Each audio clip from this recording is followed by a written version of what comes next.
Poglejte, prišli so pred nas z kazanskim zakonikom, glede katerega v temelju obstojijo zelo različni pogledi in nasprotovanje same stroke. In seveda nasprotovanje tudi tistih, ki bojo morali ta zakon potem v praksi izvajati. Čeprav je minister Šturm pravzaprav na plenarnem zasedanju Državnega zbora rekel, da pa tisti, ki bojo zakon morali izvajati, tisti pa ga podpirajo, to ni res. To res ni res.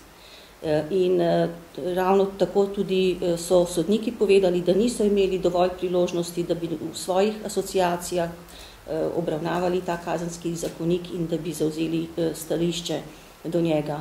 Veste pa, da so oni v prvi vrsti tisti, ki ga bodo morali uporabljati in že ta predlog kazenskega zakonika jim določa zelo kratek čas, ki ga bodo imeli sploh na razpolago, zato da se bodo lahko s temi spremembami seznanili in se usposobili za to, da bodo te določbe potem v praksi izvajali.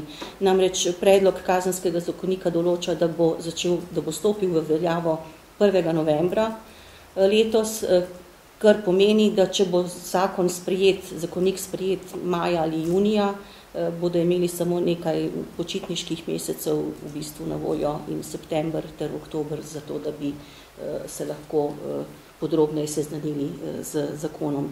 Gre pa za to, da v splošnem delu kazenskega zakonika se spreminjajo posamezna temeljna načela in pravila, to pa je tisto, kar je najbolj pomembno. To so tista temeljna načela in pravila, ki jih mora potem sodnik upoštevati pri slehernem kaznivem dejanju, ki ga obravnava.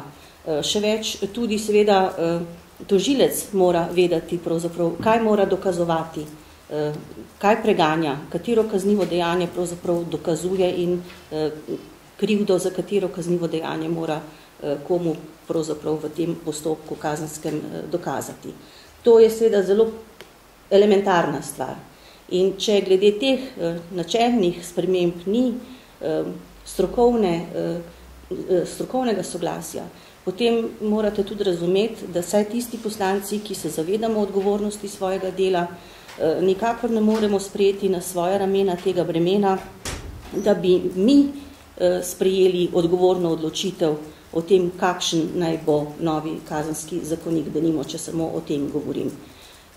Stroka si je v nekem delu v nasprotju, bolj točno pa je reči, da v bistvu stroka, ki kaj v Sloveniji velja, tem spremembam kazenskega zakonika nasprotuje.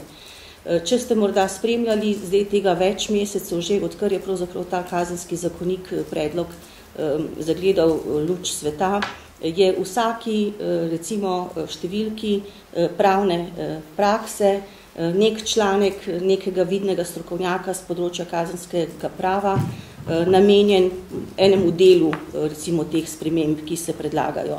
In razen tistih, ki so avtorji tega predloga zakona, se pravi Jakolina,